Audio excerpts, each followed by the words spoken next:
Don't miss any content. Don't forget to subscribe and click the notification bell. Hey guys, welcome back to Sahara Football. As usual, I am your host Selassie Fiawe. So last night we were all disappointed by that defeat to Mali, the Eagles of Mali, 3-0. But we have to take note that the Black Stars of Ghana were really abysmal and deserve to be beaten. Now, the Eagles of Mali, historically, in the past few years, have been developing their talents. They have been developing themselves from the youth level. Go back to under 20 African Cup of Nations in 2019 February. Ghana were in the same group with Mali and needed just a draw in the final group game to be able to qualify for the under 20 World Cup, which was to be played later that year in 2019.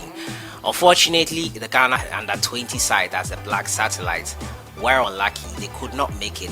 Mali beat them 1-0. The Malians have been really working hard to build their team. That tournament, they made it to the final. Let's give praise where praise is due.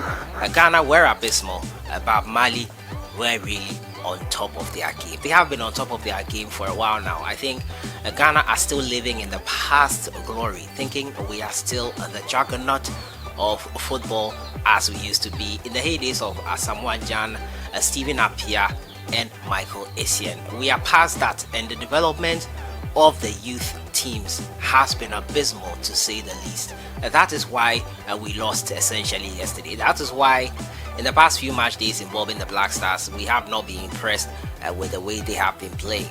It has been shockingly poor, and Sike Akono and his boys have a lot of work to do. The most shocking thing about the loss yesterday was not the scoreline. The scoreline was an end product. I always say that winning a game, there are so many ways to do it, and if your players lack the desire, there's so much little you can do about that. The Black Stars players lacked so much desire. Thomas Partey, Bernard Mensah and Alexander Djiku looked crowded in midfield and were out of place. Misplaced passes, didn't know what they were exactly playing. Gideon Mensah was sleeping at the back. For 2 goals he did not get enough cover from that side of his play from Eugene Ansar. It was shockingly poor, and I have to say I was disappointed. Sike Akono has a lot of work to do, but the boys did not show any sort of desire to win this game or to play well. Mali were the better side, hands down, and they've been the better side for the best part of 5 years. They have gone into the development of their youth football, and the effect is only showing right now at the senior level. If we meet Mali at the under 20 level, they will beat us. At the 17 level, they will beat us. This is the hope that kills, and the hope we had in the Black Stars performing well is what has killed us right now. In all honesty, Mali have been a juggernaut in the past 5 years. Subscribe if you haven't and click on the notification bell to get more updates. Today we're going to give the player ratings of all the players in the game last night.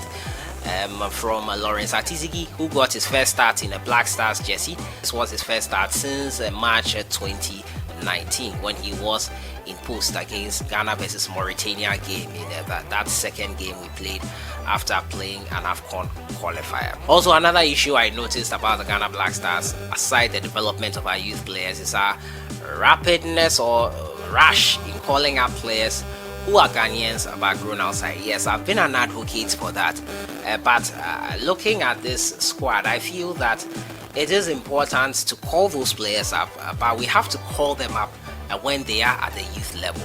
If we want an excellent Black Stars team, we need to start from the juvenile football, from the under 20 sides, under 17 sides. That is where we can put in the ethos of the Ghana Black Stars into them. It was shambolic last night. So Lawrence Artici is the first player I'll look at. He was at fault for the third goal. He was not solid at the back. It showed his inexperience was glaring for all to see, and not the first choice for a very long time should Richard Ofori come back into the team. Richard Ofori, remember, could not make it because of work permit issues he could not secure in Turkey. It's unfortunate but he was at fault for the third goal. You could blame the defenders as well, but I felt he could have closed that player down before he played the ball the second time. The first one that hit the bar, he should have been more attentive to it. The second shot, he should have closed the player down, made it a bit more difficult for him, but he did not do that, and it was 3-0. He was at 4-2 for that second goal, the header, and it was a team in shambles in general.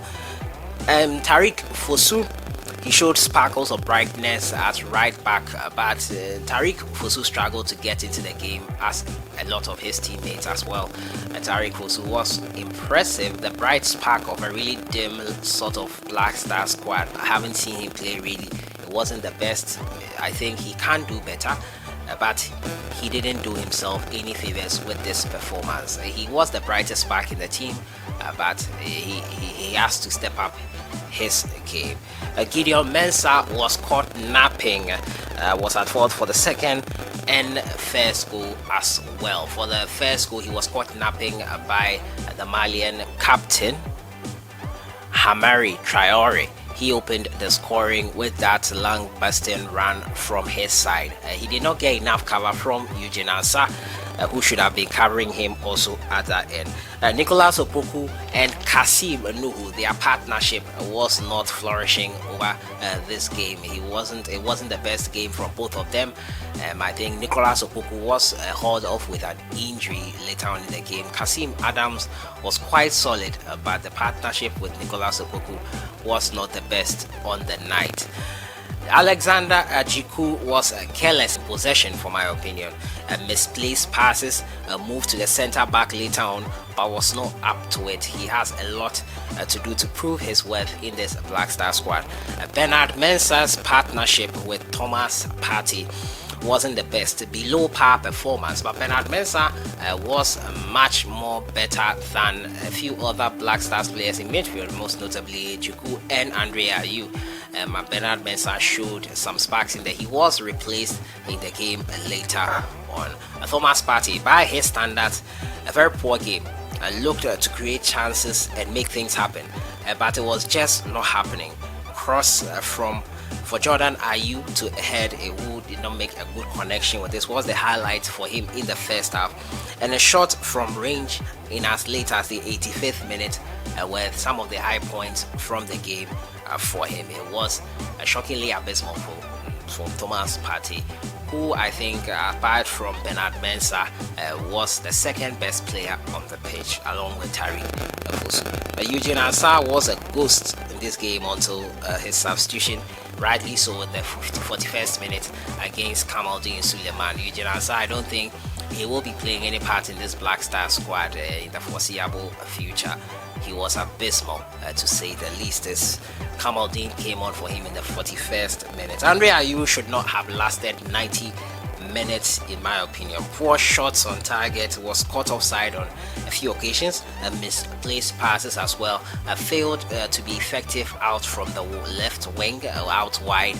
I don't think out wide is his best position, but his desire for this game was not the utmost best. Jordan Ayew, his urgency was not there, as Jordan Ayew, we know him to have a laid-back kind of attitude. This game required some desire from the players, some sort of fighting power from the players, and it was not showing from Jordan Ayew. He was not chasing down the ball, closing down the opposition in their half. He's not the kind of player who does that, but sometimes, especially in this game, it was necessary that he do that, and he wasn't forthcoming for him. His supply was also lacking for him.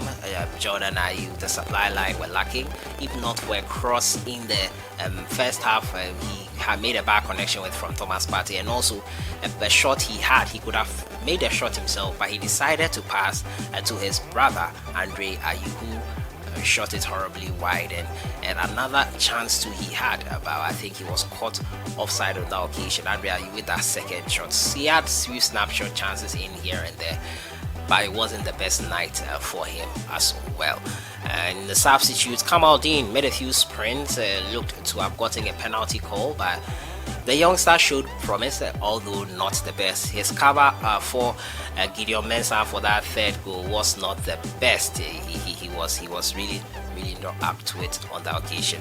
The whole team was abysmal. Joseph Edu came on in the second half as well, looked to put some bite into that defense, but he was at fault for that third goal. The whole defense was at fault for that third goal. Kudos to Mali, their captain Amari Traore, putting them in the lead. And debutant and wonder kid, he plays for Stade Realm, he El Bilal Toure, he doubled Mali's lead.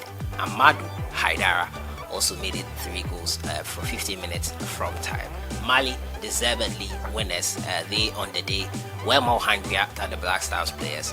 What was shocking about the result is the lack of desire from the players. The result was just an end product of poor performance. Sike Akono has it all to do now. We'll see how they do against Qatar. The only thankful thing here is that it was just a friendly, and it was his first game. He has just had 2 days with the team, so that's the only bright spark we can take from this. But there is not much time. The AFCON qualifiers are in November. If we should go in like this, an unassailable 6 points that we thought we had could be assailable once again.